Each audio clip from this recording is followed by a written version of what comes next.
Et oui, voilà Daniel qui arrive effectivement avec ses jeunes amis à Babylone, on les changea de nom. Et en même temps, vous les imposez qu'ils mangent les bons mets, le bon vin du roi. Daniel a refusé de se souiller. Nous allons le lire, effectivement, à Daniel, à partir de Daniel 7. Qu'est-ce qui s'est passé? Le chef des eunuques leur donna des noms. À Daniel, celui de Belshazzar, à Anania, celui de Shemadrach, à Michael, celui de Meshach, et à Azaria, celui de Dadeb Nego. Oui, si nous continuons, Daniel refuse de se suer. Daniel refuse de ne pas se suer par les mets du roi et par le vin dont le roi buvait. Et il pria le chef des eunuques de ne pas l'obliger à se suer. Du coup, Dieu, le Dieu miséricordieux, le Dieu compatissant, oui, a fait que cet eunuque laisse Daniel manger comme il voulait. Je vais continuer, mais avant, je vous dis, Daniel a dit de laisser 10 jours pour eux. Parce que comme l'eunuque a dit que non, non, non, vous devez manger ce que le roi vous a donné.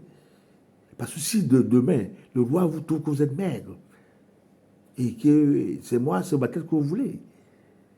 Donc Daniel dit de laisser nous 10 jours, vous allez voir, donne seulement des légumes et de l'eau. Là, tout à l'heure, vers la fin, suivez tout ce que je veux faire. À la fin, je vous donnerai la recette de ce mets. Comment vous devez faire pour maigrir. Oui, avec des sommes à l'appui. Continuons.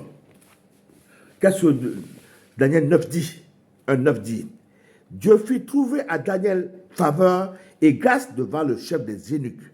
Le chef des eunuques dit à Daniel, je crains mon Seigneur le roi, qui a fixé ce que vous devez manger et boire. C'est pourquoi verrait-il votre visage plus abattu que celui des jeunes gens de votre âge?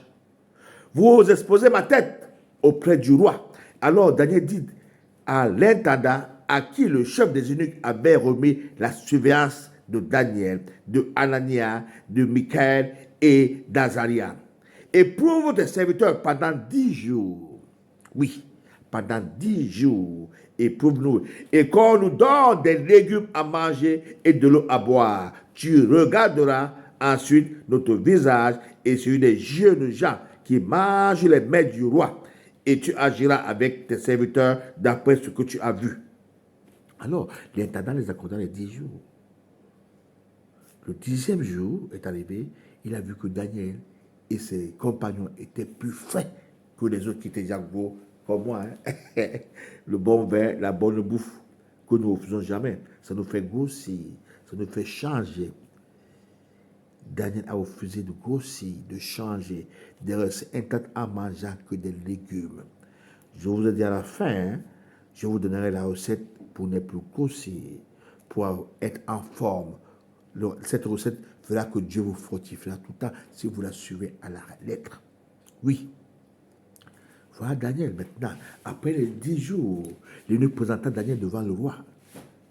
Nebuchadnezzar. Il posa des questions aux 4 et les 4 ont reçu tous les examens. Tous ont reçu les examens du roi. Et du coup, le roi présenta Daniel comme le chef des magiciens, le chef des notables, le chef de tous. Et ses amis, regardez ce qui va se passer.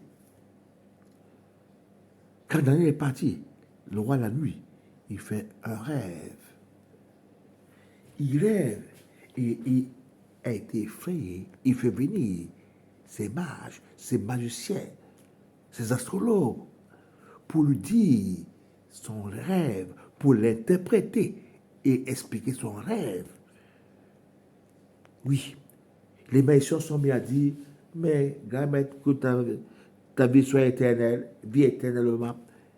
Dis-nous ce que tu as rêvé, on va t'interpréter ce que tu as. Non, vous devez me dire ce que j'ai rêvé. C'est ça que nous allons suivre.